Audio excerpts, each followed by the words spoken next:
स्वागत है आपका मेरे YouTube चैनल फार्मेसी ज्ञान पर। मैं यहाँ हर रोज मोस्ट इम्पॉर्टेंट क्वेश्चन को बहुत ही बेसिक से एक्सप्लेन करता हूँ। आज का ये video monophasic liquid dosage form का पार्ट 3 है। आज की क्वेश्चन में पूछा जा रहा है कि गार्गलिस क्या है। आज के इस क्वेश्चन में साथ ही आपको गार्गलिस के यूज़ लेवल के बारे में बताना है। आपको ये भी बताना है कि इसे कैसे संभाल के रखा जाता है।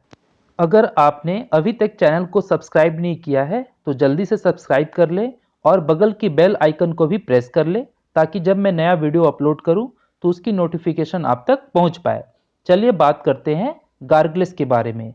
बेसिकली जब हमारे फेरिंग्स यानी गले के वह हिस्सा जो हमारे माउथ के जस्ट पीछे होता है और नेसोफेरिंग्स यानी कि फेरिंग्स के जस्ट ऊपर वाला भाग जो नेसल कैविटी को जोड़ता है और थ्रोट यानी कि गला में हुए इन्फ्लेशन को जिस एक्वस सॉल्यूशन में उपस्थित मेडिकामेंट यानी ड्रग से ठीक किया जाता है उसे गार्गलिस कहते हैं। अब बात करते हैं गार्गलिस के एक्सप्लेनेशन की। तो इसका जो पहला पॉइंट है वो ये है कि फेरिंगिटिस, टॉन्सिलिटिस, लैरिंगिटिस यानी जब आपके गले में फ्लू के कारण पेन हो और आप उसे निगल ना पाएं या फिर जब आपके गले के पिछले हिस्से में टू ओवल शेप का उभार बन जाए या फिर आपके वॉइस बॉक्स में ज़्यादा यूज़ होने पर वहाँ पर इन्फ्लेमेशन हो जाए, तो ऐसी परिस्थिति में राहत लेने के लिए गार्गलिस की मदद ली जाती है। नेक्स्ट पॉइंट में गले के म्यूकस मेम्ब्रेन को मेडिकामेंट से कॉन्टैक्ट करवाने के लिए गार्गलिस का इस्तेमाल किया जाता है। इसके बाद वाले पॉइंट में यह बताया गया है कि गार्गलिस और म्यूकस मेम्ब्रेन का कांटेक्ट टाइम बहुत ही छोटे समय के लिए होता है। इसीलिए गार्गलिस के ऑर्गेनोलेप्टिक प्रॉपर्टी यानी शरीर में इस्तेमाल होने हेतु पहले से तैयारी होनी बहुत जरूरी होती है। नेक्स्ट पॉइंट में यह बताया गया है कि गार्गलिस को यूज करने हेतु उसका प्रिपरेशन बहुत तेजी से करना पड़ता है।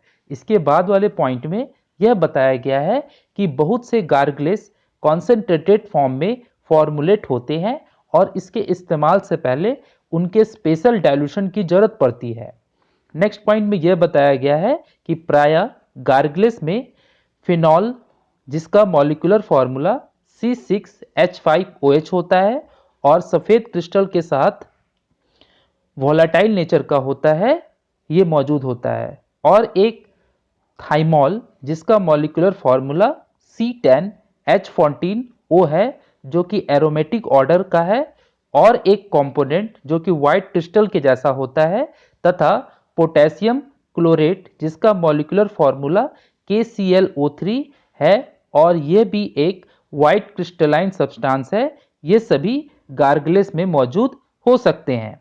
अब बात करते हैं लेवल की। तो इसे सिर्फ एक्सटर्नल यूज किया जाता है, ऐसा आपको लेबल करना है इसके बोतल पर। दूसरा, और इसके इस्तेमाल से पहले गर्म पानी में इसका इक्वल वॉल्यूम या स्पेसिफाइड वॉल्यूम के साथ डाइल्यूट करना पड़ता है। अब बात करते हैं कि इसे कैसे कंटेन किया जाए। तो इसका जो पहला पॉइंट है वो ये है कि गार्गल्स को एक प्लास्टिक स्क्रू कैप से बंद करना चाहिए और गार्गलिस को क्लियर फ्लूटेड ग्लास बोतल में डिस्पेंस यानी संरक्षित करना चाहिए। गार्गलिस के एग्जाम्पल की अगर बात की जाए तो इसका जो पहला पॉइंट है वो ये है कि फिनॉल गार्गलिन BPC जिसका इस्तेमाल गले को सूथेस सोर करने हेतु और फ्रेश ब्रेथ के लिए इस्तेमाल होता है। दूसरा जो है वो है फिनॉल पॉट यानी पोटेशियम क्लोरेट गार्गल्स BP। इसे भी गले की इन्फेक्शन से इजाद दिलाते हैं, लेकिन इसे हमें सॉलो नहीं करना यानी निगलना नहीं है, क्योंकि ये माइल्डली कोरोसिव नेचर का होता है जो हमारे शरीर के लिए हानिकारक है। और जो इसका तीसरा है टाइप वो है thymol glycerin compound gargle BPC। इसमें 0.05% थाइमॉल वेट बाय वॉल्यूम और ग्लिसरॉल 10% वॉल्यूम बाय वॉल्यूम मौजूद होता है जो कि माउथ वॉश के रूप में उपयोग होता है। तो ये थे गार्गलिस से जुड़े इम्पॉर्टेंट फैक्ट और इसके यूज़, साथ ही और भी बहुत सारे एग्जाम्पल, जिसे बहुत ही बेसिक तरीके से मैंने आपको समझाया।